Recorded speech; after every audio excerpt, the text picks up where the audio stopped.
नागलोक नहीं जाने के कारण मैं अपने उदास मन को लेकर वापस होटल की ओर जा रहा था। तभी अचानक एक लड़का आकर मेरे पैरों को छुआ। मेरे पैरों को छूकर जब वह लड़का खड़ा हुआ, मैं उसको पहचान गया। यह तो वही लड़का है जिसने एक लड़की को पाने के लिए हमसे वशीकरण विद्या की जानकारी ली थी। मैं उस लड़के को देखकर बोला, तुम वही हो ना जिसके घर में मैं कुछ दिन रुका था और तुमने अपनी प्रेमिका को पाने के लिए अपने पिता पर वशीकरण किया था? लड़का बोला, जी बाबा जी। उसके मुंह से बाबा जी नाम सुनकर मुझे थोड़ा बुजुर्गों वाली फीलिंग होने लगी। मैं उसको बोला, देखो बाबू, क्या मैं उम्र से तुमको बाबा जी दिखाई देता हूँ? मैं उम्र में तुमसे ज्यादा से ज्यादा 3-4 साल बड़ा होगा। तुम मुझे भाई भी बोलकर संबोधित कर सकते हो। अगली बार से बाबा जी मत बोलना। मैं बोला, क्या हुआ तुम्हारी प्रेमिका का? क्या तुम उसको पाने में सफल हुए? और तेरा उस मकान का क्या हुआ? क्या वह बिका कि नहीं? लड़का बोला, मेरे घर का बिक्री भी हो गया और मैं प्रेमिका को पाने में सफल भी हो गया। आज से 10 दिन बाद मेरा उस लड़की के साथ विवाह है। आप भी जरूर आइएगा। मैं आपको बहुत दिनों से खोज रहा था और आपसे एक बात और करनी थी। मैं बोला, क्या बात है बताओ। भैया जी, मेरा एक दोस्त है, उसका नाम श्याम है। वह एक औरत से बहुत प्यार करता है। वह उस औरत को पाना चाहता है, लेकिन वह औरत उसको जरा सा भी पलटकर नहीं देखती। मैं उस लड़के की बात को सुनते हुए सोच रहा था कि अपनी मुसीबत के बाद फिर एक मुसीबत लेकर यह लड़का मेरे सामने उपस्थित हुआ है। मैं बोला, कहाँ है तुम्हारा दोस्त? लड़का बोला, मैं अभी उसको बुलाता हूँ। इतना बोलकर वह लड़का तुरंत अपना मोबाइल निकाला और उस लड़के को फोन किया। वह फोन कर ही रहा था कि मैं बोला, सुनो, मैं अभी जा रहा हूँ, बहुत थका हुआ हूँ। तुम एक काम करना, 2 घंटे बाद उस होटल में मेरे रूम में आकर मिलना। मैं वहीं पर रहता हूँ। होटल का पता बताकर मैं वहाँ से चल दिया। बहुत जोर से भूख लगी थी, इसलिए एक रेस्टोरेंट में खाना खाकर मैं अपने होटल के कमरे में जाकर आराम करने लगा। ठीक 2 घंटे बाद मेरे कमरे का दरवाजा किसी ने खटखटाया। मैं उस समय गहरी नींद में सो रहा था। मैं अपने नींद का त्याग कर बिस्तर पर से उठ दरवाजा जाकर खोला। दरवाजा खोलने पर मैंने देखा कि वही दोनों लड़का मेरे सामने खड़ा था। मैं उन दोनों को अंदर बुलाकर बैठाया और बोला, बताओ क्या बात है? भैया जी, मैं एक स्त्री से प्यार करता हूँ।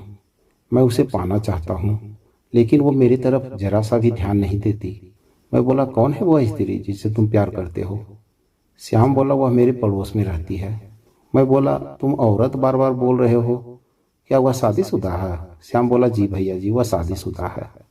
मैं बोला, और तुम, क्या तुम भी शादीशुदा हो? श्याम बोला, नहीं भैया जी, मेरी शादी अभी नहीं हुई है। मैं बोला, और उसका पति क्या करता है? श्याम बोला, भैया जी, उसका पति कहीं दूर जाकर बिजनेस करता है। अभी उसका 1 साल पहले शादी हुआ है। 1 साल पहले तक वह मुझसे प्यार करती थी, लेकिन जब से उसकी शादी हुई है वह मेरी तरफ जरा सा भी ध्यान नहीं देती। मैं उसके प्यार में पागल हो रहा हूँ। मैं उसको पाना चाहता हूँ। मैं श्याम की बातों को सुनकर सोचने लगा कि यह लड़का कैसा मैटर मेरे सामने लाकर रख दिया है। अचानक मुझे बहुत जोर से गुस्सा आया और मैं बोलने लगा कि जिसे तुम प्यार का नाम दे रहे हो वह प्यार नहीं, उसे छिछोरापन कहते हैं। तुम बहुत बड़ी गलती कर रहे हो। वह औरत तुमसे प्यार नहीं करती क्योंकि वो अपनी पतिव्रता धर्म का पालन कर रही है। तुम उसके पीछे पड़े हो अपना हवस बुझाने के लिए। जब वह कुमारी थी तब तक तुमने जो किया वह एक अतीत था और उसे अतीत समझ के ही तुम्हें भूलना होगा। और अगर तुम उसे भुलाने की कोशिश नहीं करोगे तो तुम्हें उसकी पतिव्रता धर्म बर्बाद कर देगी। इससे बेहतर होगा कि तुम उस स्त्री को भूल जाओ और अपनी पढ़ाई में मन लगाओ। जिस दिन से तुम उसे भूलना चालू करोगे उस दिन से तुम्हारी जिंदगी में कोई भी परेशानी नहीं रहेगी।